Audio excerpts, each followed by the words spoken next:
जर तुम्ही भगवान शिवाचे भक्त असाल तर आज शिवाचा अनादर करू नका, कारण देवांचे देव महादेव आज तुझ्यावर कृपा करणार आहेत.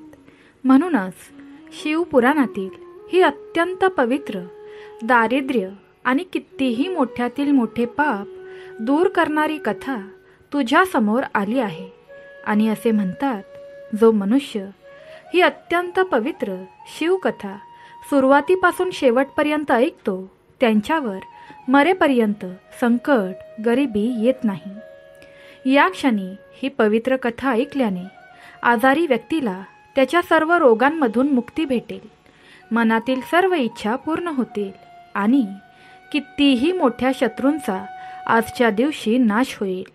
असं म्हणतात की शिवपुराणातील शिवाची ही पवित्र कथा जे मनुष्य ऐकतात त्यांची शिवावरील भक्ती हजारो पटीने वाढते आणि त्यांना मरेपर्यंत शिवकृपा प्राप्त होत राहते. तुम्ही जर ही कथा ऐकण्यासाठी आला आहात तर कृपया ती शेवटपर्यंत ऐका, कारण महाभारत, भागवत, शिवपुराण अशा अनेक पवित्र ग्रंथात असं सांगितलं आहे की धडा असो किंवा कथा ती कधीच अर्धवट सोडू नये, कारण अर्धवट ज्ञान हे न उपयोगी ठरतं न उपकारक. कधीकधी तेच अज्ञान आपल्याला चुकीच्या मार्गावर नेऊन ठेवतं. ज्ञान हे संपूर्ण असलं तरच ते खऱ्या अर्थाने फलद्रूप ठरतं. तेच ज्ञान आपलं जीवन बदलण्याची ताकद ठेवतं.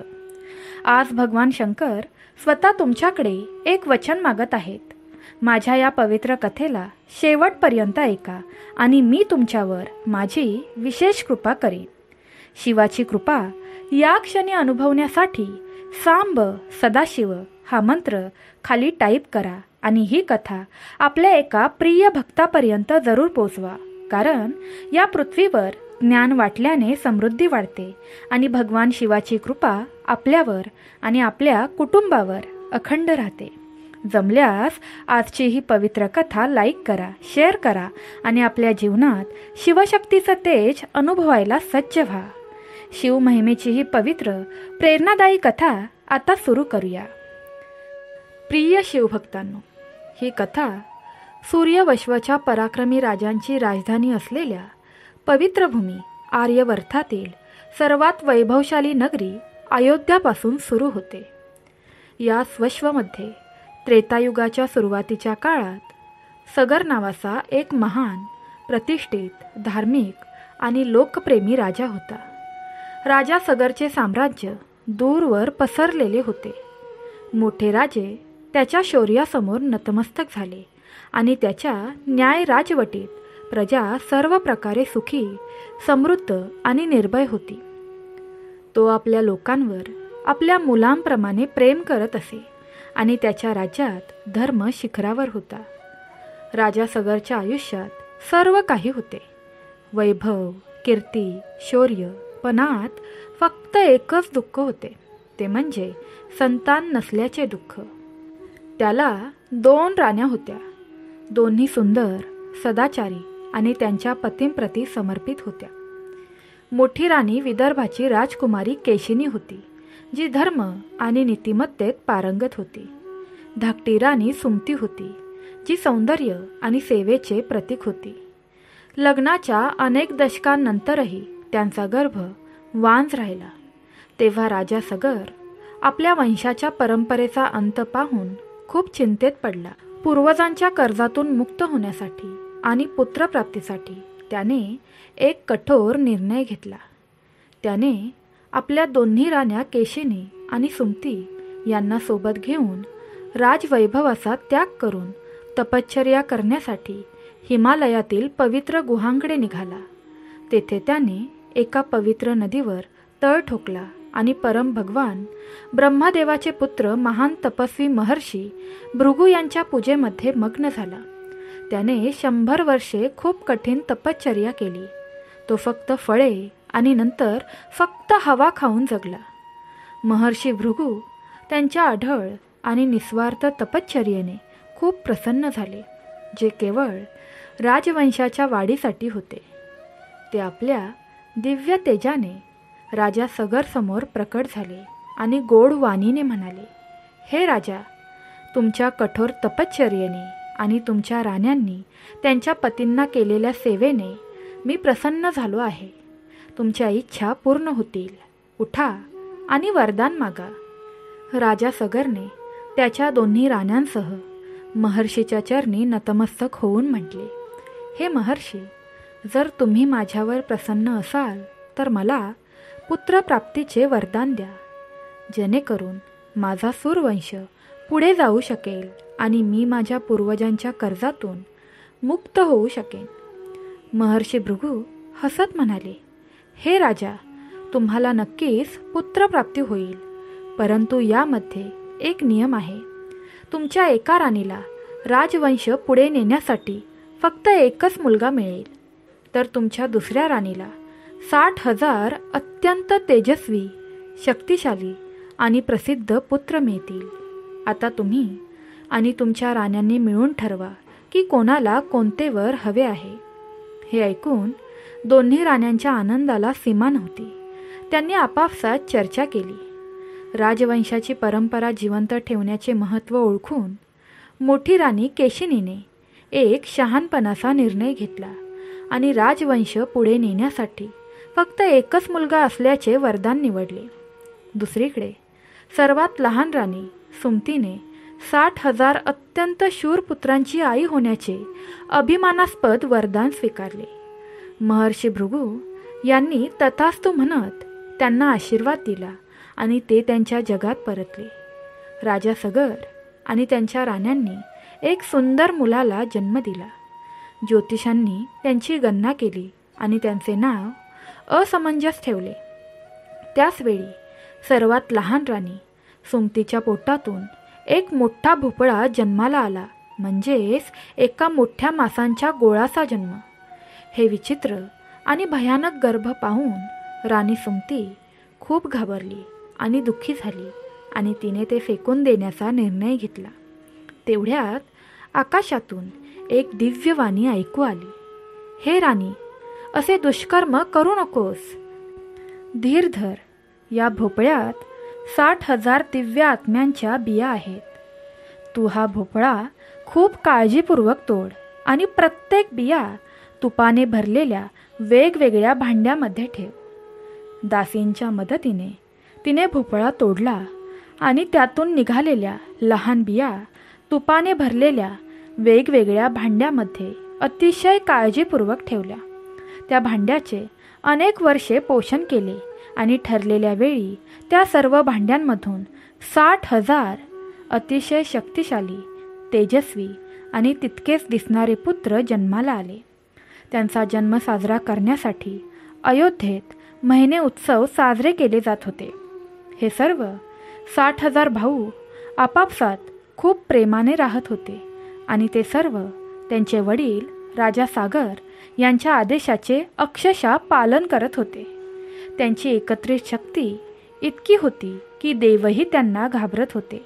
पण जिथे 60,000 पुत्र त्यांच्या वडिलांचे भक्त होते, तिथे राणी केशिनीचा एकुलता एक मुलगाही जन्माला आला होता. असमंजस त्याच्या नावाप्रमाणेच वागायचा. तो स्वभावाने खूप क्रूर आणि दृष्ट होता. त्याची कृत्ये निंदनीय होती. तो शहरातील लहान निष्पाप मुलांना खेळताना पकडायचा, त्यांना मारायचा आणि नदीत फेकून द्यायचा. जेव्हा ती मुलं त्या नदीतील पाण्यात डुबत असत आणि त्यांचा श्वास कोंडत असे, तेव्हा हा मुलगा नदीच्या किनारी उभं राहून त्यांची मजा घेत असे. या राक्षसी क्रूरतेमुळे लोकांमध्ये भीती निर्माण झाली. जेव्हा ही बातमी राजा सगरजवळ पोहोचली, तेव्हा त्याने सुरुवातीला त्यावर विश्वास ठेवला नाही. परंतु जेव्हा त्याने स्वतः आपल्या मुलाचे हे दृष्ट कृत्य पाहिले, तेव्हा त्याचे हृदय पश्चाताप आणि क्रोधाने भरले. राजाच्या कर्तव्याचे पालन करून त्याने आपली आसक्ती सोडून दिली आणि आपल्या लोकांचे रक्षण करण्यासाठी त्याने जिवंत असतानाच त्याचा स्वतःचा मुलगा असमंजस याला राज्याबाहेर काढले. असमंजस हा विवाहित होता आणि त्याला अंशुमन नावाचा मुलगा देखील होता. अंशुमन त्याच्या वडिलांच्या स्वभावाच्या अगदी विरुद्ध होता. तो त्याचे आजोबा राजा सगरसारखाच नम्र, बुद्धिमान, शूर आणि धार्मिक होता. तो नेहमीच लोकांची सेवा करण्यात मग्न असायचा, ज्यामुळे तो सर्वांचा आवडता बनला. जेव्हा राजा सगरचे हजारो पुत्र तरुण झाले आणि युद्धकलेत पारंगत झाले, तेव्हा राजा सगरने आपल्या साम्राज्याची कीर्ती वाढवली. हा त्यांचा 100वा अश्वमेध यज्ञ होता. त्या काळात असा समज होता की जो राजा 100 अश्वमेध यज्ञ यशस्वीपणे पूर्ण करतो तो देवराज इंद्राच्या पदाचा पात्र होतो. यज्ञाची सुरुवात झाली. सर्व गुण, शुभगुण, काळे कान असलेला घोडा निवडला जात असे. वेदांच्या जपाने त्याची पूजा केली जात असे आणि नंतर त्याला पृथ्वीची प्रदक्षिणा घालण्यासाठी मोकळे केले जात असे. त्या यज्ञीय घोड्याचे रक्षण करण्यासाठी राजा सगरने आपल्या हजारो पराक्रमी पुत्रांना त्यांच्या रक्षणासाठी नियुक्त केले. ते त्यांच्या प्रचंड सैन्यासह त्या घोड्याच्या मागे गेले. सगरच्या पुत्रांच्या शौर्याची कहाणी इतकी प्रसिद्ध झाली की त्यांच्या भीतीमुळे कोणताही राजा त्या घोड्याला थांबवण्याचे किंवा पकडण्याचे धाडस करत नव्हता. घोडा कोणत्याही विरोधाशिवाय एका राज्यातून दुसऱ्या राज्यात फिरत राहिला. हे अभूतपूर्व दृश्य पाहून देवलोकातील देवांचा राजा इंद्राचे सिंहासन थरथरू लागले. त्याला भीती होती की जर सगरचा हा 100वा अश्वमेध यज्ञ कोणत्याही अडचणीशिवाय पूर्ण झाला तर तो इतकं पुण्य आणि शक्ती मिळवेल की स्वर्गाचे सिंहासन त्याच्यामुळे डळमळीत होईल. त्याच्या शक्ती आणि स्थानाबद्दल मत्सर आणि भीतीने भरलेल्या इंद्राने या यज्ञात व्यत्यय आणण्याचा कट रचला. त्याने एका मायावी राक्षसाचे रूप धारण केले आणि अशा ठिकाणी पोहोचला जिथून तो अदृश्य राहून घोड्यावर लक्ष ठेवू शकेल. योग्य संधी शोधून त्याने चोरून यज्ञ घोडा चोरला. इंद्र घोडा घेऊन थेट पृथ्वीच्या सर्वात खालच्या पातळीवर म्हणजे पाताळ लोकात गेला. पाताळ लोकातील एका शांत आणि रमणीय कोपऱ्यात भगवान विष्णूंचे अवतार असलेले परम तेजस्वी महर्षी कपिल हजारो वर्षापासून त्यांच्या आश्रमात आत्मसम परमात्म्याच्या ध्यानात मग्न होते. त्यांच्या शरीरातून असा दिव्य प्रकाश बाहेर पडत होता की संपूर्ण परिसर प्रकाशित झाला. इंद्राने अतिशय धूर्तपणे त्यांच्या तपश्चर्येसाठी कपिल मुनींच्या आश्रमामागील एका मोठ्या झाडाला घोडा बांधला आणि स्वतः तिथून अदृश्य होऊन देवलोकात परत आला. असा विश्वास होता की आता त्यांचे कार्य पूर्ण झाले आहे असे त्यांना वाटत होते. दरम्यान जेव्हा सगरच्या पुत्रांनी यज्ञ घोडा अचानक अदृश्य झाल्याचे पाहिले तेव्हा ते क्रोधाने वेडे झाले. त्यांना ते त्यांच्या आणि त्यांच्या वडिलांच्या शौर्याचा अपमान वाटले. त्यांनी घोडा शोधण्यासाठी संपूर्ण पृथ्वी शोधण्यास सुरुवात केली. जेव्हा त्यांच्या हातून काहीच शक्य झालं नाही तेव्हा त्यांनी पृथ्वी खोदायला सुरुवात केली.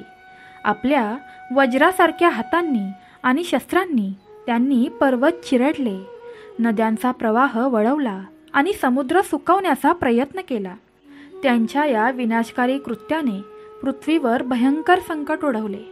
पृथ्वीचे संतुलन बिघडू लागले. संपूर्ण हवामान चक्र बिघडले. लाखो निष्पाप प्राणी मारले जाऊ लागले. पृथ्वी देवी वेदनेने कणू लागली आणि सर्व प्राणी रडू लागले. हा भयंकर विनाश पाहून सर्व देव, ऋषी आणि गंधर्व घाबरले. ते सर्व विश्वाचे निर्माते भगवान ब्रह्मदेवाच्या आश्रयाला गेले आणि हात जोडून प्रार्थना करू लागले. हे परमेश्वरा, हे जगाचे स्वामी, राजा सगर आपल्या हजारो पुत्रांसह त्यांच्या बलिदानाचा शोध घेत संपूर्ण पृथ्वीचा नाश करण्यास तयार आहे. त्यांच्या अहंकारामुळे आणि शक्तीमुळे संपूर्ण निर्जीव जगाचा नाश होत आहे. कृपया हा नाश थांबवा आणि विश्वाचे रक्षण करा. ब्रह्माजी सर्वांना धीर देत म्हणाले, हे देवांनो, कृपया धीर धरा. हा सर्व नियतीचा नियम आहे. ज्या अहंकाराच्या अग्नीत ते जळत आहेत आणि नाश घडवत आहेत त्याच अहंकाराच्या अग्नीमुळे त्यांचा अंत लवकरच निश्चित आहे. ते स्वतः त्यांच्या कर्माचे परिणाम भोगतील. तुम्ही ही कथा ऐकत आहात तर ती शेवटपर्यंत ऐका, कारण शेवटी तुम्हाला शिवाचा चमत्कार दिसेल आणि शिव तुमच्या भाग्यात चमत्कार करतील हे निश्चित. पुढे ब्रह्माजी म्हणाले, तुम्ही सर्वजण आपापल्या ठिकाणी परत जा. इकडे पृथ्वी खोदताना सगरच्या मुलांनी ईशान्य दिशेने एक खोल खड्डा केला आणि त्या मार्गाने ते पाताळात प्रवेश करू लागले. पाताळात खोदताना त्यांना दूरवर एक दिव्य प्रकाश दिसला. ते त्या प्रकाशाच्या दिशेने पुढे गेले आणि शेवटी महर्षी कपिलच्या शांत आणि पवित्र आश्रमात पोहोचले. तेथे त्यांना दिसले की त्यांचा यज्ञ घोडा एका झाडाला बांधलेला होता. शांतपणे गवत चरत होता आणि जवळच एक तेजस्वी महात्मा डोळे मिटून खोल ध्यानात बसले होते. आपल्या बलाचा आणि शक्तीचा अभिमान असणाऱ्या या सगरच्या पुत्रांनी थोडाही असा विचार केला नाही की जे महापुरुष इतक्या खोल ध्यानात तल्लीन आहेत ते घोडा का चोरतील.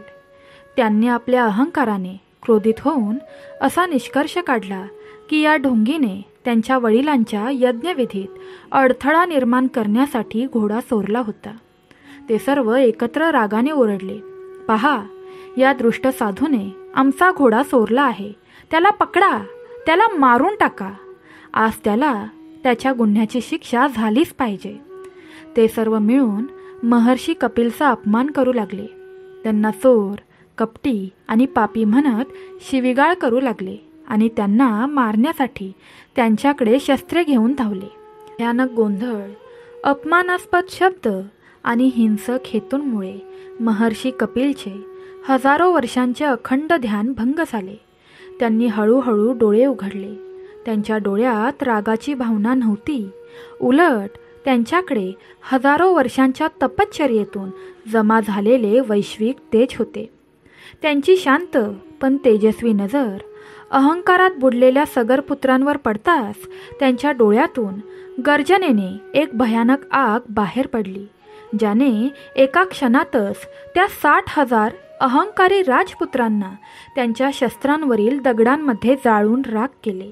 जिथे काही क्षणांपूर्वी 60,000 योद्ध्यांच्या अहंकारी गर्जना गुंजत होत्या, तिथे आता फक्त 60,000 मुकराखेचे ढीग होते. कारण त्यांचा मृत्यू एका महर्षीच्या ब्रह्मतेजामुळे झाला होता. म्हणून त्यांच्या आत्म्यांना ना मोक्ष मिळाला ना त्यांना पितृलोकात स्थान मिळू शकले. ते सर्व अस्वस्थ झाले आणि तिथेच प्रेत बनून भटकू लागले. जेव्हा सगरचे पुत्र बराच काळ परतले नाहीत, तेव्हा राजा सगरचे मन काही दुर्दैवाच्या भीतीने अस्वस्थ झाले. त्याने त्याचा नातू शूर आणि नम्र अंशुमनला बोलावून म्हटले, बेटा, तुमचे काका जाऊन बराच काळ झाला आणि त्यांची काहीच खबर नाही. मला खूप भीती वाटत आहे. तू जाऊन तुझ्या काकांबद्दल आणि त्या यज्ञ घोड्याबद्दल माहिती घे. आजोबांचा आदेश मिळाल्यावर अंशुमन त्याच्या काकांनी बनवलेल्या मार्गाने गेला आणि पाताळात त्याच ठिकाणी पोहोचला. तिथले दृश्य पाहून त्याचे हृदय हादरले. त्याला त्याच्यासोबत 60,000 काकांच्या राखेचे ढीग दिसले आणि जवळच तो यज्ञ घोडाही बांधलेला दिसला. त्याच्या संपूर्ण कुळाचा असा नाश पाहून अंशुमनचे हृदय करुणेने आणि दुःखाने भरून आले. त्याला त्यांच्या आत्म्याच्या शांतीसाठी तर्पण करायचे होते, पण त्याला कुठेही पाण्याचा स्तोत्र सापडला नाही. मग त्याची नजर त्याच्या काकांचे मामा आणि भगवान विष्णूंचे वाहन पक्ष्यांचा राजा गरुडावर पडली, जो आकाशात घिरट्या घालत होता. गरुड खाली आला आणि अंशुमनला सांत्वन देत म्हणाला, हे अंशुमन, शोक करू नकोस. तुझ्या काकांना त्यांच्या अहंकारामुळे हे नशीब आले आहे. त्यांनी सर्वात प्रतिष्ठित कपिल मुनींचा अपमान केला होता, ज्यामुळे ते ऋषींच्या क्रोधाग्नीत जळून खाक झाले होते. अंशुमनने हात जोडून विचारले, हे महान देवा, हे पक्ष्यांच्या राजा, मग माझ्या या पूर्वजांना मुक्त करण्याचा काही मार्ग आहे का? मी त्यांचे अंतिम संस्कार कसे करू शकतो? गरुडाने उत्तर दिले, हे पुत्र, त्यांचा मृत्यू सामान्य मृत्यू नाही. हा ब्रह्माच्या तेजामुळे झालेला मृत्यू आहे. म्हणून पृथ्वी किंवा पाताळातील कोणत्याही संसारिक पाण्याने अंतिम संस्कार करून त्यांचा उद्धार कधीही शक्य नाही. त्यांना मुक्त करण्याचा एकच मार्ग आहे, स्वर्गात वाहणारी दिव्य गंगा नदी, जी ब्रह्माच्या कमंडलूपासून उद्भवली आहे आणि भगवान विष्णूंचे पाय धुवून अत्यंत पवित्र झाली आहे. जेव्हा ती पृथ्वीवर अवतरण करेल आणि त्यांच्या राखेला तिच्या पवित्र पाण्याने स्पर्श करेल, तेव्हाच त्यांच्या पीडित आत्म्यांना मुक्ती मिळेल आणि ते पापांपासून मुक्त होऊन स्वर्गात जाऊ शकतील. अंशुमनने गरुडाला नमस्कार केला, यज्ञाचा घोडा घेतला आणि जड अंतकरणाने अयोध्येला परतला. त्याने राजा सगरला संपूर्ण कहाणी सांगितली. तो कसा पाताळात गेला आणि तिथे त्याच्या काकांच्या राखा सापडल्या. त्याच्या 60,000 पुत्रांच्या नाशाची कहाणी ऐकून राजा सगर दुःखाच्या सागरात बुडाला. तो कसा तरी यज्ञ करू शकला, परंतु त्याच्या पुत्राच्या दुःखात तो गंगा पृथ्वीवर आणण्यासाठी काहीही करू शकला नाही आणि काही काळानंतर जड अंतकरणाने त्याने आपले शरीर सोडले. राजा सगरनंतर अंशुमन राजा झाला. अंशुमनने आपल्या पूर्वजांच्या उद्धारासाठी आयुष्यभर देवाला प्रसन्न करण्याचा प्रयत्न केला. 30 वर्ष राज्य केल्यानंतर त्याने आपला मुलगा दिलीप याला सिंहासन सोपवले आणि तपश्चर्या करण्यासाठी तो हिमालयात निघून गेला. परंतु तो देखील गंगा पृथ्वीवर आणण्यात यशस्वी झाला नाही आणि तपश्चर्या करतानाच मरण पावला. त्याच्यानंतर त्याचा मुलगा राजा दिलीप देखील हिमालयात गेला आणि त्याने आपल्या पूर्वजांच्या उद्धारासाठी हजारो वर्षे खूप कठीण तपश्चर्या केली, परंतु तो देखील या महान आणि जवळजवळ अशक्य कार्यात यशस्वी न होता मरण पावला. आता सूर्यवंश वाचवण्याचा संपूर्ण भार राजा दिलीपचा मुलगा भगीरथवर पडला. भगीरथ त्याच्या पूर्वजांसारखाच महान, तेजस्वी, सदाचारी आणि प्रामाणिक होता. जेव्हा त्याला त्याच्या वंशाची ही दुःखद कहाणी कळली की त्याचे 60,000 पूर्वज अंतिम संस्कार न करता शेकडो वर्षे मोक्षासाठी भटकत होते, तेव्हा त्याचे हृदय करुणेने आणि वेदनांनी भरून गेले.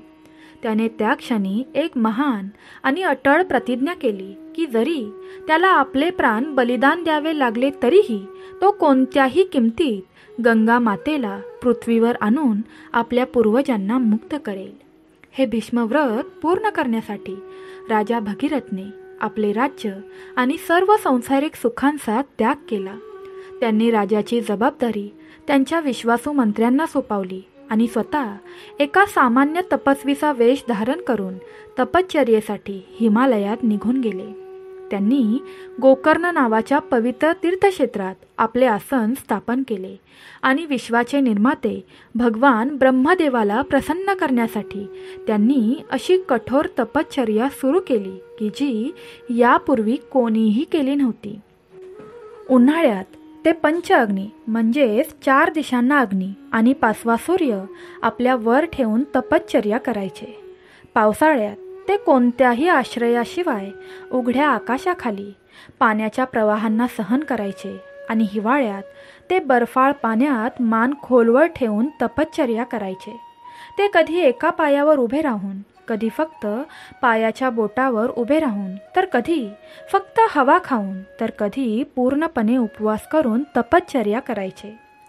हे अढळ, निस्वार्थी आणि कठोर तपश्चर्या करत असताना हजारो दिव्य वर्षे उलटून गेली.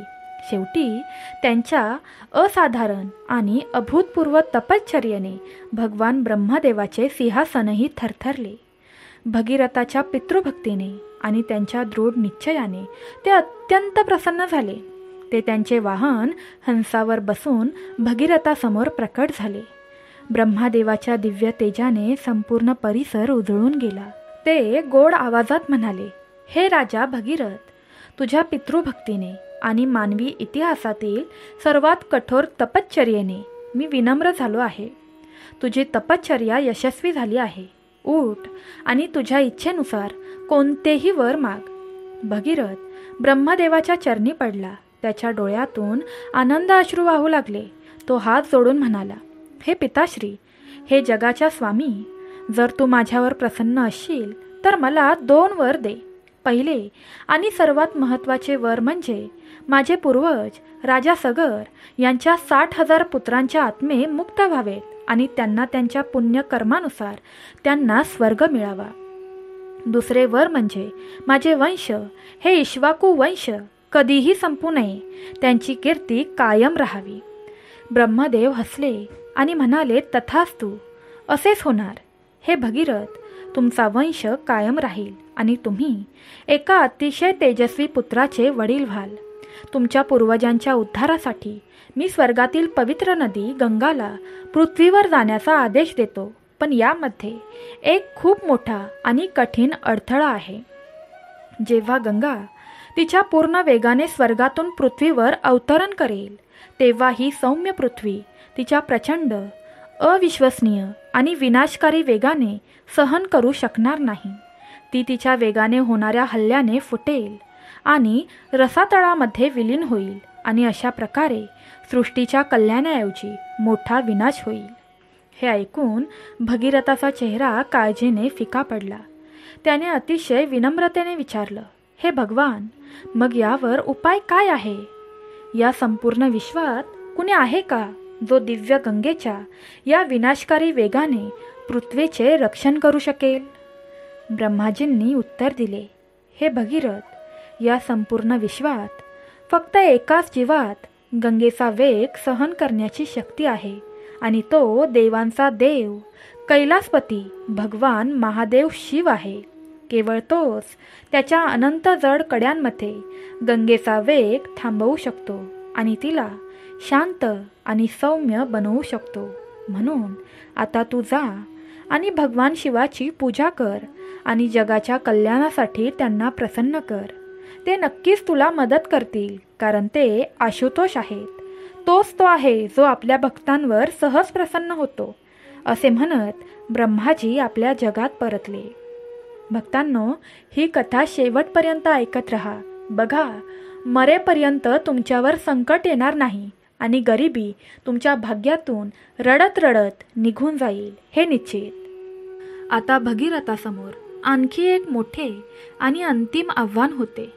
ब्रह्माजींच्या सूचनेनुसार त्याने भगवान शिवाची तपश्चर्या करण्याचा निर्णय घेतला. तो कैलास पर्वताजवळील एका पवित्र ठिकाणी पोहोचला आणि भगवान शिव यांना प्रसन्न करण्यासाठी आणखी कठोर तपश्चर्या करू लागला. आपल्या फक्त पायाच्या एका अंगठ्यावर तो वर्षभर स्थिर राहिला.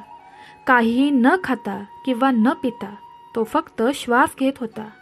तो भगवान शिवाच्या पंचअक्षरी मंत्र ओम नमः शिवायचा मानसिक जप करत राहिला. त्याच्या अविश्वसनीय आणि अद्वितीय तपश्चर्येतून निर्माण झालेल्या तेजाने तीनही लोक थरथर कापत होते. शेवटी आपल्या भक्तांच्या नियंत्रणाखाली राहणारे करुणेचे सागर भगवान आशुतोष शिव प्रसन्न झाले. ते आपल्या पूर्ण दिव्य स्वरूपात भगीरथाच्या समोर प्रकट झाले. त्यांचे रूप लाखो योद्ध्यांच्या रूपासारखे तेजस्वी होते. त्यांनी त्यांच्या शरीरावर वाघाची कातडी धारण केली होती. त्यांच्या गळ्यात वसूच्या नागाची माळ होती आणि त्यांच्या कपाळावर द्वितीयेची रेषा होती आणि त्यांच्या जटांमधून एक क्षीरधारा वाहत होती. भगवान शिव अतिशय करुणामय वाणीत बोलू लागले, हे राजा भगीरथ, मी तुझी ही महान पितृभक्ती आणि घोर तपस्येमुळे प्रसन्न झालो आहे. मी तुझी इच्छा जाणतो आणि मी ती नक्कीच पूर्ण करेन. तू चिंता करू नकोस. मी स्वतः देव गंगा नदी स्वर्गातून उतरल्यावर मी ती माझ्या डोक्यावरून धारण करेन. भगवान शिवाकडून हे आश्वासन मिळाल्यानंतर भगीरथ तृप्त झाला. त्याची वर्षानुवर्षाची तपश्चर्या आज यशस्वी झाली होती. आता तो ऐतिहासिक आणि दिव्य क्षण आला होता, ज्याची अनेक पिढ्या वाट पाहत होत्या. ब्रह्माजींनी आपल्या कमंडलूमधून गंगेला मुक्त केले आणि पृथ्वीवर जाण्याची आज्ञा दिली. माता गंगेला आपला वेग, शक्ती आणि पवित्रतेवर खूप अभिमान होता. तिने मनातल्या मनात विचार केला की माझा वेग इतका प्रचंड आणि विषारी आहे की मी माझ्या प्रवाहातून देवांचे देव महादेव यांनाही वाहत नेऊन त्यांचा प्रवेश पाताळ लोकात करीन. या अभिमानाने आणि अहंकाराने ती भयंकर गर्जना करत आकाशगंगा फाडून पृथ्वीकडे निघाली. त्यांचे रूप विनाशकारी होते. जणू काही एकाच वेळी हजारो विजा चमकत होत्या. गंगेचा तो विनाशकारी आणि अहंकारी प्रवाह भगवान शिवाच्या मस्तराकडे गेला. शिवजींनी शांतपणे आणि अढळपणे त्यांच्या विशाल आणि अनंत जड कवट्यांना प्रथम स्थान दिले. गंगेचा संपूर्ण वेग, तिची सर्व शक्ती, तिचे सर्व पाणी शिवजींच्या त्या जड कवटीच्या त्या कुरळे घंडाट आणि विश्व व्यापणाऱ्या जंगलात विलीन झाले. जसे पाण्याचा एक छोटासा प्रवाह एका विशाल वाळवंटात हरवून जातो. गंगेने बाहेर येण्याचा खूप प्रयत्न केला, पण तिला शिवाच्या जडलेल्या कप्प्यांचा एक केसही हलवता आला नाही. ती वर्षानुवर्षे जडलेल्या कप्प्यांमध्ये फिरत राहिली, पण बाहेर पडण्याचा कोणताही मार्ग तिला सापडला नाही. या प्रक्रियेत भगवान शिवाने कोणताही प्रयत्न न करता तिचा सर्व अभिमान आणि क्रोध आत्मसात केला आणि तिला पूर्णपणे शांत केले. जेव्हा भगीरथने पाहिले की वर्षे उलटून गेली, पण गंगा पृथ्वीवर आली नाही, ती भगवान शिवाच्या जडलेल्या कुलपांमध्ये कुठेतरी गायब झाली आहे, तेव्हा तो पुन्हा काळजीत पडला. त्याने पुन्हा हात जोडून करुणामय अंतकरणाने भगवान शिव यांना प्रार्थना केली आणि गंगेला मुक्त करण्याची प्रार्थना दिली. तो म्हणाला, हे गंगाधर, हे भोलेनाथ, कृपया गंगेला मुक्त करा. माझे पूर्वज अजूनही तिची वाट पाहत आहेत. भक्ताचा दयनीय आक्रोश ऐकून दयाळू शिव हसले. त्यांनी गंगेला मुक्त करण्याचा निर्णय घेतला. मग भगवान शिवांनी त्यांच्या जडलेल्या केसांचा एक भाग हळुवारपणे दाबला आणि गंगेच्या 7 पवित्र प्रवाह बिंदुसार नावाच्या सरोवरात पडले आणि तेथून पृथ्वीवर उतरले. लादिनी, पवनी आणि नलिनी या 3 प्रवाह पूर्वीकडे वाहत होते.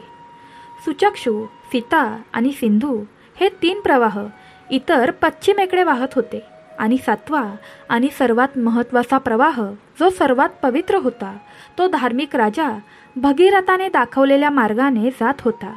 भगीरथ त्यांच्या दिव्य रथावर स्वार होता आणि गंगेचा पवित्र प्रवाह आज्ञाधारक कन्येसारखा त्यांच्या मागे येत होता.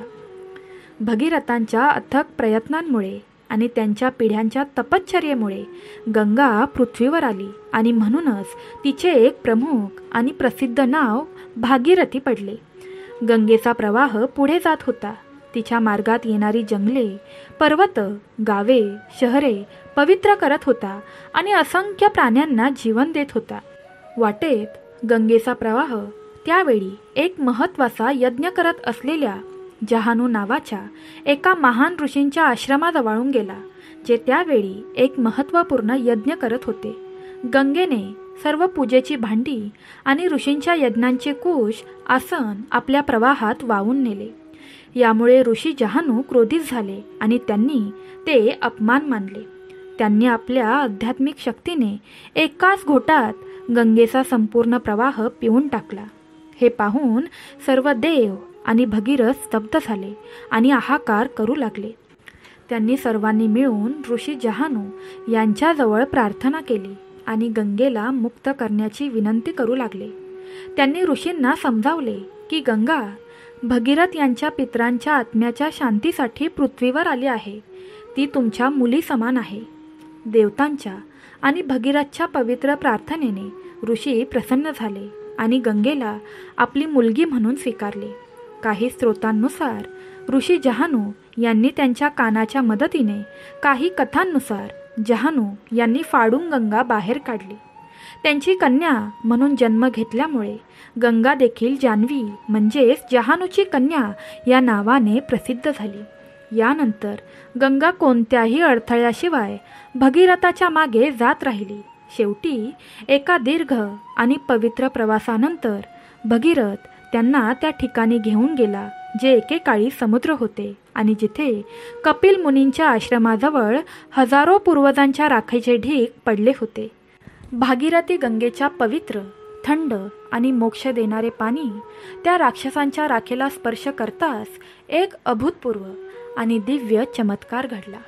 सगरच्या सर्व 60,000 पुत्रांचे आत्मे सर्व पाप आणि शापांपासून त्वरित मुक्त झाले. त्यांनी दिव्य आणि तेजस्वी शरीरे धारण केली आणि ते सर्व स्वर्गाकडे निघाले. स्वर्गात जाताना त्या सर्व दिव्य आत्म्यांनी त्यांच्या महान वंशज भगीरथला मनापासून आशीर्वाद दिला आणि म्हणाले, हे पुत्र भगीरथ, तुझ्यामुळे, तुझ्या महान तपश्चर्येमुळे आज आम्हा सगळ्यांना या नरक जन्मातून मुक्तता मिळाली आहे. जोपर्यंत या पृथ्वीवर समुद्र आहे तोपर्यंत आम्ही तुझ्या पूर्वजांप्रमाणे जल अर्पण स्वीकारत राहू आणि जोपर्यंत ही पवित्र नदी गंगा या पृथ्वीवर वाहते तोपर्यंत तुझी कीर्ती आणि तुझे नाव या मनावर अमर राहील.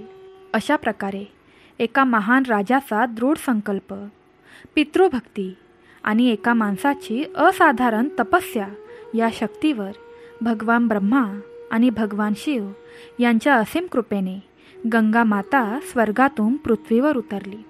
तिने केवळ सगरच्या पुत्रांना वाचवले नाही, तर आजपर्यंत ती लाखो लोकांचे शारीरिक, मानसिक आणि आध्यात्मिक पाप धुवून त्यांना जीवन आणि मोक्ष प्रदान करत आहे. ती केवळ एक नदी नाही, तर भारताचा जीवन प्रवाह आहे. संस्कृती आणि श्रद्धेचे जिवंत अवतार आहे. ही कथा आपल्याला हा महान धडा शिकवते की खऱ्या आणि निस्वार्थ संकल्पासमोर कोणतेही धैर्य अशक्य नाही. अहंकाराचा नाश आणि भक्तीचा विजय निश्चित आहे. ज्या क्षणी गंगेच्या दिव्य जलाने राजा सगर आणि त्याच्या हजारो पुत्रांच्या राखेला स्पर्श केला, तो क्षण केवळ एका राजवंशाचा उद्धार नव्हता, तर विश्वाच्या इतिहासातील एका नवीन युगाची सुरुवात होती. भगीरथाने हे अद्भुत दृश्य स्वतःच्या डोळ्यांनी पाहिले. त्याने पाहिले की त्याच्या पूर्वजांचे आत्मे राखेतून बाहेर पडत आहेत आणि प्रकाशात शरीर कसे घेत आहेत. त्यांच्या चेहऱ्यावर आता शतकानुशतके दुःखाऐवजी शांती आणि कृतज्ञतेची भावना होती. आकाशात स्थित असलेल्या त्या सर्व दिव्य आत्म्यांनी त्यांच्या महान वंशज भगीरथावर फुले वर्षाव केली आणि त्यांना लाखो आशीर्वाद घेऊन देवलोकला प्रस्थान केले. भगीरथ आपल्या जीवनाचे एकमेव धैर्य साध्य झालेले पाहून भारावून गेला. त्याच्या डोळ्यातून अश्रू वाहत होते, जे दुःखाचे नव्हते तर समाधानाचे, आनंदाचे आणि तृप्तीचे होते. तो जमिनीवर झोपला आणि त्याच्या पूर्वजांच्या भगवान ब्रह्मा, भगवान विष्णू आणि त्यांचे प्रिय भगवान गंगाधर शिव यांच्या आत्म्यांसमोर नतमस्तक झाला. याच ठिकाणी जिथे गंगेचा प्रवाह त्यांच्या गंतव्यस्थानी पोहोचला, तिथे ती एका विशाल पाण्याच्या साठ्याला भेटत होती, जी प्रत्यक्षात एक सुकलेली समुद्र किनाऱ्यासारखी होती. हे तेच ठिकाण होते जे भगीरथाच्या अहंकारी पूर्वजांनी एकेकाळी खोदून एका मोठ्या खड्ड्यात रूपांतरित केले होते. जेव्हा गंगेच्या अमर्याद पाण्याने ती प्रचंड रिकामी जागा भरू लागली, तेव्हा एक नवीन आणि विशाल समुद्र तयार झाला. राजा सगरच्या पुत्रांनी खोदून आणि शेवटी गंगेच्या पाण्याने भरल्यामुळे भगीरथ आणि ब्रह्मा यांनी स्वतः राजा सगरची कीर्ती अमर करण्यासाठी त्या महान समुद्राचे नाव सागर ठेवले. आजही आपण समुद्राला सागर म्हणतो, कारण तो राजा सगरच्या राजवंशाच्या कथेशी अविभाज्यपणे जोडलेला आहे. अशा प्रकारे जिथे एकीकडे सगरच्या पुत्रांच्या अहंकाराने विनाशाला जन्म दिला, तर दुसरीकडे त्याच्या वंशज भगीरथाच्या तपश्चर्येने त्यास विनाशाचे, समृद्धी आणि कल्याणात रूपांतर केले. विधीनुसार आपल्या पूर्वजांचे तर्पण केल्यानंतर भगीरथाने गंगा मातेकडे पाहिले, जी आता शांत होती. ती सौम्य आणि शुद्ध स्वरूपात समुद्रात विलीन होत होती. त्याने हात जोडून गंगा मातेला प्रार्थना केली, हे माते, हे पतितांचे शुद्धीकरण करणाऱ्या, तू माझ्या पूर्वजांना वाचवून माझ्यावर आणि माझ्या संपूर्ण वंशावर अपार दया दाखवली आहेस. आता माझी तुला एकच विनंती आहे की तू इथे राहून माझ्या पूर्वजांनाच नव्हे, तर या पृथ्वीवर येणाऱ्या प्रत्येक युगातील प्रत्येक पापी, प्रत्येक दुःखी आणि प्रत्येक शरण येणाऱ्या व्यक्ती उद्धार करण्यासाठी इथेच रक्षण करावे. जोपर्यंत ही पृथ्वी अस्तित्वात आहे, जोपर्यंत हा सूर्य आणि चंद्र अस्तित्वात आहे, तोपर्यंत तू या पृथ्वीवर आपली दयाळू नजर ठेवली पाहिजे. माता गंगा गोड आवाजात म्हणाली, असेच भगीरथ असो. तुझ्या अथक प्रयत्नांमुळे मी या पृथ्वीवर आली आहे. मी तुझ्या या इच्छेचा आदर करते आणि वचन देते की मी नेहमीच या पृथ्वीवर राहीन आणि जो कोणी माझ्यामध्ये श्रद्धा आणि भक्तीने स्नान करेल तो कितीही मोठा पापी असला तरीही मी त्याचे पाप धुवून त्याला शुद्ध करीन. माझ्या नद्या जीवन देतील आणि माझे किनारे ज्ञान आणि तपश्चर्येचे केंद्र बनतील. गंगेकडून हे आश्वासन मिळाल्यावर भगीरथाचे मन पूर्णपणे शांत झाले. आता त्याच्या आयुष्यातील आणखी एक विशेष कर्तव्य होते, ते म्हणजे त्याच्या प्रजेकडे आणि त्याच्या राज्यात परतणे. तो त्याच्या दिव्य नावेत बसून अयोध्येकडे निघाला. त्याच्या परतण्याची बातमी आधीच अयोध्याला पोहोचली होती.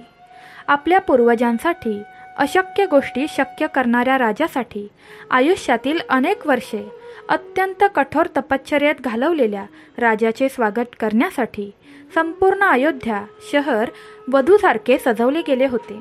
प्रत्येक घरात दिवे लावण्यात आले होते, प्रत्येक दारावर हार घालण्यात आले होते आणि प्रत्येक रस्त्यावर फुले पसरली होती. राजा भगीरथाने जेव्हा त्याच्या नगरात प्रवेश केला तेव्हा त्याच्या प्रजेने राजा भगीरथाचा विजय असो, गंगा माते की जय या घोषणांनी आकाश भरून गेले होते. लोकांनी त्याच्यावर फुले उधळली आणि त्याची आरती केली. भगीरथ आता फक्त राजा राहिला नव्हता, तो त्याच्या प्रजेसाठी एक जिवंत देव राजराशी बनला होता. अयोध्येचे सिंहासन पुन्हा ताब्यात घेतल्यानंतर राजा भगीरथाने वर्षानुवर्ष धर्म आणि न्यायाने राज्य केले. त्याने आपल्या राज्यात गंगेची पूजा स्थापित केली. त्याने आपल्या प्रजेला गंगेच्या वैभवाचे आणि तिच्या पावित्र्याचे महत्त्व समजावून सांगितले. त्याच्या कारकिर्दीत अयोध्येत अभूतपूर्व समृद्धी आणि शांती अनुभवली. त्याने एका योग्य पुत्राला जन्म दिला.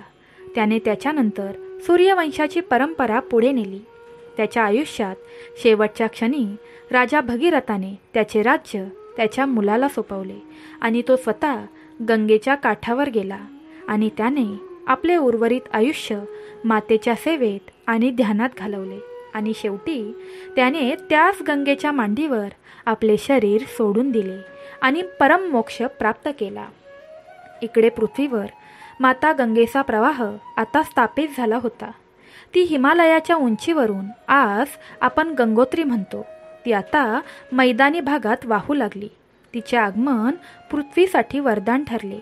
ती जिथे जिथे गेली तिथे तेथे कोरडी नापीक जमीन हिरवीगार आणि सुपीक झाली. म्हणून गंगा ही केवळ पाण्याचा एक ओढा नव्हती, तर ती ज्ञान आणि आध्यात्मिकतेची एक अखंड प्रवाह बनली. गंगा ही 3 मार्गांवर वाहणारी देवी मानली जात असे, म्हणून तिचे एक नाव त्रिपतागा ठेवले होते. स्वर्गात ती मंदाकिनी म्हणून, पृथ्वीवर भागीरथी आणि गंगा म्हणून आणि पाताळात ती भोगवती म्हणून वाहते. तिने तिच्या उपस्थितीने तिन्ही लोक पवित्र केले. तिचे अवतरण हे केवळ एक भौगोलिक घटना नाही, तर एक खोल आध्यात्मिक आणि तात्विक प्रतीक देखील आहे. गंगा ब्रह्माच्या कमंडलापासून उद्भवली, जी ज्ञान आणि सर्जनशीलतेचे प्रतीक आहे. तिथून बाहेर पडताना तिने भगवान विष्णूंच्या चरणांना स्पर्श केला, ज्यामुळे तिला विष्णुपदी म्हटले जाते आणि तिच्याकडे लोकांना पापांपासून मुक्त करण्याची वैष्णवी शक्ती आहे. स्वर्गातून पृथ्वीवर येताना तिचा वेग तीव्र आणि अभिमानाने भरलेला होता, जो अनियंत्रित स्वभाव किंवा रजोगुणाचे प्रतीक आहे. तनोगुणाचे परम वैरागी योगी आणि नियंत्रक भगवान शिव यांनी त्यांच्या सत्वगुण तपस्या आणि ज्ञानाने गंगेच्या रजोगुणी अहंकाराला आपल्या जड कुंडात धारण केले. त्यांनी गंगेची ऊर्जा नष्ट केली नाही, तर तिचे रूपांतर केले, तिला शिस्त लावली आणि तिला विनाशकारी ऊर्जेपासून लोकहितकारी बनवले. यावरून असे दिसून येते की जेव्हा निसर्गाची अनियंत्रित ऊर्जा योग आणि ज्ञानाद्वारे शिस्तबद्ध केली जाते, तेव्हाच ती सृष्टीचे कार्य करू शकते. हे शिकवते की निस्वार्थ कृती आणि दृढ निश्चयाद्वारे मनुष्य पृथ्वीवर देवत्व आणण्याची क्षमता ठेवतो. शेवटी गंगा समुद्रात विलीन होते, जे दर्शवते की सर्व नद्या आणि सर्व सजीव प्राणी शेवटी परमब्रह्माच्या रूपात एकाच समुद्रात विलीन होतात. गंगेची कथा इथेच संपत नाही. पृथ्वीवर स्थापित झाल्यानंतर ती इतर अनेक महत्त्वाच्या पौराणिक घटनांची साक्षीदार आणि आरंभकर्ता बनली. जेव्हा गंगादेवी पृथ्वीवर प्रलयावेळी विशाल वेगाने उतरू लागली, तेव्हा तिचा रौद्र प्रवाह संपूर्ण पृथ्वीला उद्ध्वस्त करू शकला असता. तेव्हा भगवान शिवांनी गंगेचा प्रवाह आपल्या जटांमध्ये धरला आणि त्याला सौम्य करून पृथ्वीवर सोडला. यामुळे गंगेचे पावित्र्य टिकले आणि पृथ्वीवर ती मोक्षदायिनी नदी म्हणून प्रसिद्ध झाली. या कृपेमुळे गंगेचा संस्कार आणि लोकहितासाठी पृथ्वीवर अवतार घडला. हीच भगवान शंकराची गंगेवर कृपा होती. मग राजा शंतनू यांना एक दिवस गंगा तीरावर गंगादेवी दिसली. तिच्या सौंदर्यावर मोहित होऊन त्यांनी विवाह केला. गंगेने अट घातली, मी जे करेन त्यावर प्रश्न विचारू नकोस. शंतनूंनी ते मान्य केलं. गंगेला एकामागून एक 8 मुलं झाली, पण ती सर्व मुलं गंगेत बुडवून मारत असे. 8वं मूल मारायला ती निघाली तेव्हा शंतनूंनी अडवलं. मग गंगेने सांगितलं की ती मुलं 8 वसू होते आणि ती त्यांना मुक्ती देत होती. शेवटचं मूल देवव्रत भीष्म होतं. त्याचा जन्म मानव म्हणून ठरवलेला होता. गंगेने देवव्रताला घेऊन जाऊन दिव्य शिक्षण दिलं आणि मोठं करून परत राजा शंतनूला दिलं. पुढे शंतनूंना सत्यवतीशी विवाह करायचा होता, पण अडथळा होता. तेव्हा देवव्रताने भीषण प्रतिज्ञा केली, मी कधीच लग्न करणार नाही आणि सिंहासनावर दावा करणार नाही, म्हणून त्याला भीष्म असं नाव मिळालं. यास गंगादेवीने पृथ्वीवर अवतार घेतला होता आणि तिचा प्रवाह जबरदस्त होता. पृथ्वी वाचवण्यासाठी भगवान शिवांनी गंगेचा प्रवाह आपल्या जटांमध्ये धरून तो नियंत्रित केला. हेच शिवाचं गंगेवर कृपावान रूप होतं. भक्तांनो, आता आपण भगवान शिवाची श्रावण सोमवारची कथा ऐकणार आहोत, जी तुम्ही नक्कीच शेवटपर्यंत ऐकली पाहिजे. ऐकल्याने तुमची कोणतीच इच्छा अपूर्ण राहणार नाही आणि मरेपर्यंत तुमच्यावर संकट येणार नाही. श्रावण सोमवारची पहाट. आकाशात ढग, मनात गुंतवळ. एक तरुण साधक अश्वथ एका गूढ स्वप्नात भगवान शिवाला पाहतो. शिव त्याला म्हणतात, माझं खरं रूप पाहायचं असेल तर शंकरदरा गुहेकडे ये, पण लक्षात ठेव, मार्ग सोपा नाही. अश्वथ, ज्याचे वडील एक अघोरी तांत्रिक होते, त्यांचा मृत्यू गूढ होता. त्यांच्या शेवटच्या शब्दांमध्येच याच गुहेचा उल्लेख होता. अश्वथ जंगलात प्रवेश करतो. वाटेत त्याला एक वृद्ध साधू भेटतो, जो सावध करतो, ही फक्त गुहा नाही, ही तुझ्या अंतरात्म्याची परीक्षा आहे. रात्र वाढते, वारा थरथरतो, झाडांच्या मागे अंधार वास करतो, पण अश्वथचा जप चालूच असतो. ओम नमः शिवाय, ओम नमः शिवाय, ओम नमः शिवाय. अचानक समोर एक सुंदर स्त्री प्रकट होते, अप्सरा मोहिनी. ती त्याला प्रेम, ऐश्वर्य, जगाची सत्ता देण्याचं वचन देते. फक्त गुहेकडे जाणं सोड असं म्हणते. अश्वथ गोंधळतो. तिचं रूप मोहक, आवाज मधुर, पण तिच्या मनात आईसारखी पार्वती असते. तो डोळे मिटतो, शिवाचं स्मरण करतो आणि अप्सरा जळून कोसळते. ती फक्त भ्रम होती. शेवटी अश्वथ पोचतो शंकरदरा गुहेत. आत जाण्याआधी त्याला एक कुंड पार करावा लागतो, जिथं मृतांची छाया त्याला बोलवत असते. तू वेगळा नाहीस, तूही पापी आहेस, परत जा. ते त्याच्या पित्याचे आवाज असतात, पण तो उत्तर देतो, पित्याच्या पापातूनच मी पुण्याचा मार्ग शोधतोय. गुहेत प्रवेश करताच अंधार गायब होतो आणि एक तेज प्रकट होतं. गुहेत त्याला दिसतो एक दिव्य निळा प्रकाश. त्यात उभ्या आहेत भगवान शिव, त्रिनेत्र, भस्माचे अंग, गंगा जटांमध्ये, आणि त्यांच्या बाजूला माता पार्वती, शांत आणि तेजस्वी. पार्वती विचारतात, तू इथे का आलास? सिद्धीसाठी की मोक्षासाठी? अश्वथ उत्तर देतो, मला काहीही नको, मला फक्त तुमचं खरं रूप समजून घ्यायचं आहे. शिव आधी रुद्र रूप घेतात, भयंकर गर्जना करतात, पण अश्वथ डगमगत नाही. तो नम्र राहतो, स्थिर राहतो. शिव प्रसन्न होतात. पार्वती त्याला आशीर्वाद देतात. तू मोह, पाप, भ्रम आणि मृत्यू यावर मात केलीस. तू आता फक्त साधक नाहीस, तू योगी झालास. शिव म्हणतात, तुझ्या जिथं जिथं आठवणींनी फक्त माझं नाव घेईल तिथं माझ्यासोबत तुझंही तेज पोहोचेल. अश्वथ डोळे उघडतो. आता तो गुहेबाहेर होता, पण तो बदललेला होता. त्याच्या डोळ्यात आता भय नव्हते, श्रद्धेची ज्योत होती. तो परततो, पण यावेळी त्याचं हृदय पूर्णतेने शुद्ध झालेलं होतं. ही कथा आपल्याला सांगते की श्रावण सोमवार फक्त व्रत नाही, तो अंतःकरणाच्या अंधातून प्रकाशाकडे जाण्याचा प्रवास आहे. भगवान शिव व माता पार्वती भक्ताच्या अंतःकरणात असतात. फक्त श्रद्धेची चावी आपल्याकडे लागते. भक्तांनो, तुम्हाला आजच्या कथा कशा वाटल्या हे नक्की आम्हाला कमेंट करून सांगा.